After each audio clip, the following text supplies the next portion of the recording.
hello, it is I. And there are many things from old Forza Horizon games that us fans very dearly miss, such as the car meets, the cutscenes, as well as the incredible damage model. But there are also some very small features that go under the radar which I really miss as well. Which is why I'm here with this video, is there are 9 tiny features from old Forza Horizon games that I really miss. Anyways, 4,000 likes is the target as per usual. If you manage to hit that, then James may. Yep, James may.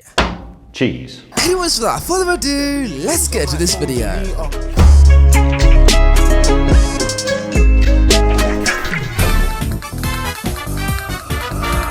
Something I love about Horizon 2 is the amount of parking lots there are in this game because it's such a good place to roleplay. I mean, imagine all these spots filled with like modified cars and then, oh my god, it would be such a good place for car meets, man. Also, I love the fact that if you turn left over here, you would see some parked cars over here, meaning you can actually practice parallel parking in this game, which is so cool. This is how I learned to parallel park and I passed my driving test, okay? And also, right now I'm in Nice, and as you can see, there are so many mopeds, so you can park right next to the mopeds, and it's so cool. But what's even cooler is if you shifted the first gear, you can actually ram all these mopeds, and it's so satisfying. Okay, now I don't encourage crashing into mopeds in real life because that is very reckless behavior, okay? But in Horizon 2, you can smash into all of these scooters, and it's so satisfying. I love it. So yep, this is a bit of a weird feature, I know, but we need more parking lots, we need more parked cars, and we need more mopeds so we can crash into them like this. Yes! Now in Forza Horizon 5, we're going to receive a midnight update that actually extends the night cycle in the game. Now this is brilliant news for nighttime fans, but for content creators like myself, this is really bad news because we prefer to record in the daytime. But in Forza Horizon 3, the developers thought this through. I mean, they didn't really think this through. I think this is just a glitch I found within the game. Anyways, you're going to adjust the time of day by visiting one of these blueprint event creator things. Okay, now let's confirm that. Let's go to no music, and then let's confirm that as well. And lo and behold, we are in daytime again, which is beautiful. Now I know what you're thinking, this is during an event, you can't adjust the time of day during an event and call it time of day adjustment. Well, calm down, okay? Because you can actually pause it, go to quit event, and then look at that, it's daytime in free roam. That's so cool. So yeah, once a midnight cycle does come to Forza Horizon 5, I really hope that we can actually adjust the time of day kind of like how we can in Forza Horizon 3, because that way I think it would be the best of both worlds. Nighttime fans would be happy, daytime fans would be happy, and everybody would be happy. As you may know, in Forza Horizon 3 and Forza Horizon 4, we actually saw a train that roamed around the whole map of the game. Oh, you can see the smoke, and there it is. There is a train coming to cross the tracks. And across the road, that's no, they're on the tracks right now. Anyways, let's wait for the train, and look at that, that's so cool. How amazing is that? I love the railway crossings in this game. Okay, now if you're a casual Forza player or you don't really cruise in Forza, then you won't care about the railway crossings whatsoever. But for all you role players out there, you know how cool the railway crossing is in Forza. It adds so much atmosphere. So yeah, man, I absolutely love the railroad crossings in Forza Horizon 4 and Forza Horizon 3, so yeah, I really hope they bring it back in the future Forza Horizon game, because at the moment in Forza Horizon 5, we don't have railroad crossings, and that makes me very, very sad. Okay, so I've never played Forza Horizon 1, but there's a feature in that game which I actually really like. And it's the fact that when you're going for a drive, then your character looks pretty normal. But as soon as you enter a race, your character actually wears a helmet, and I find that so cool. But in all the following Forza Horizon games, your character does not wear a helmet, which is very unsafe and very unrealistic. I mean, watch this, guy. I'm going to crash my car right now and watch this. My character survived that, and he's not even wearing a helmet. That is so unrealistic. So yeah, it's a tiny feature, I know, but I love the fact that in Forza Horizon 1, your character actually wore a helmet. That is so cool. What are these drivatars doing, man? Forza Horizon 2 is my favourite Forza Horizon game ever made because in my opinion it's the most realistic feeling one. And the cars actually felt really realistic in this game as well, because unlike Forza Horizon 5 where the backfire is very uniform and it's like always like all exhaust at the same time the fire comes out, in Forza Horizon 2 the exhaust flames were kind of irregular, and I love that about this game. Okay, now a lot of the time it does come out of all pipes, but occasionally it does come like bigger out of one pipe and smaller out the other. Wait for it, a little bit like that. And now watch the flames.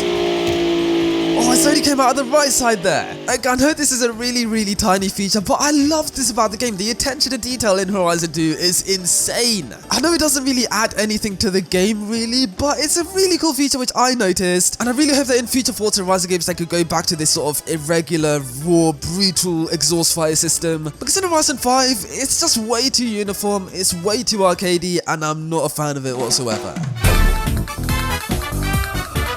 Now this is a very small feature which literally nobody cares about apart from me, but I love the fact that in Forza Horizon 3, the buildings actually had interiors. They were fantastic. Let me go into drawing mode and show you. Look at all of these boomerangs in that, right? And then look at that till thing over there. Look at all of these. Oh my god, look at these Easter eggs as well. And oh my god, I love this so much. The building, oh my, whoever designed this, okay, you're so good at this. I'm getting a bit excited, but yeah, I love how detailed the interiors of the buildings are. It's so good. Now, does this affect the game? No, whatsoever. But do I like it? Yes, I do. So Forza developers, if you're listening, then please add it into Horizon 6 because it's such a cool feature. I love it so much. So Forza developers, please listen to me and please add it because it's such a cool feature and everybody wants it to.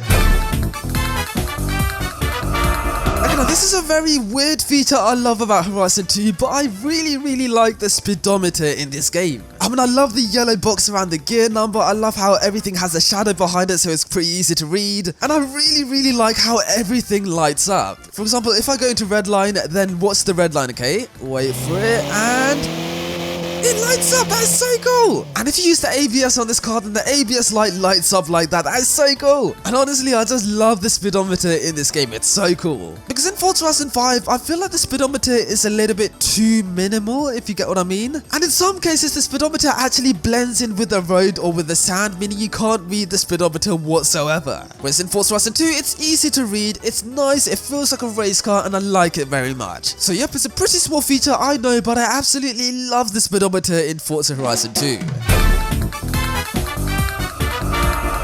Wheelspins were first seen in Forza Horizon 1 and it's been carried through to every following Forza Horizon game. And you know, it's a really cool feature, but sometimes you want to open the Wheelspins on demand, which you can't really do in Forza Horizon 5. But lo and behold, in Forza Horizon 3, you can actually buy Wheelspins with credits, which is brilliant. Okay, so right now I have 1.1 million to play with, which is not a lot of money whatsoever, but screw it, I'm gonna buy it for the video, okay? 70,000 credits, what do we get? We can get a BMW M1, and we get 20,000 credits. Okay, that's a scam. BSC Mono, do we get? Oh, we got the BSC Mono. Yes, let's go. Okay, yes, I did just lose 800,000 credits very quickly, but it's nice to have the option to actually buy Wheelspins because some cars in Forza Horizon 5 are Wheelspin exclusive. So yep, as risky as it is, I really hope you get the option to actually buy Wheelspins with credits because that in Forza Horizon 3, although it was a little bit scammy, it's a nice addition, okay? It's a nice addition.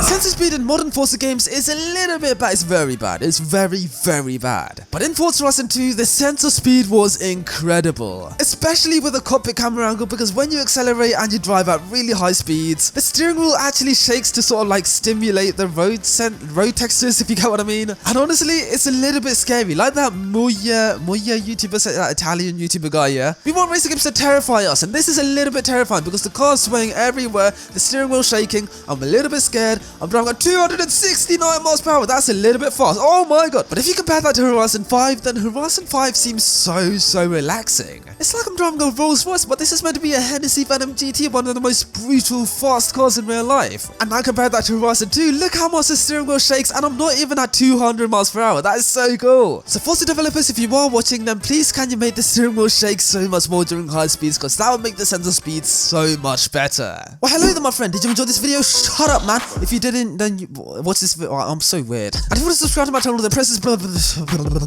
Thank you very much. Anyways, have a good one, guys. Cheers.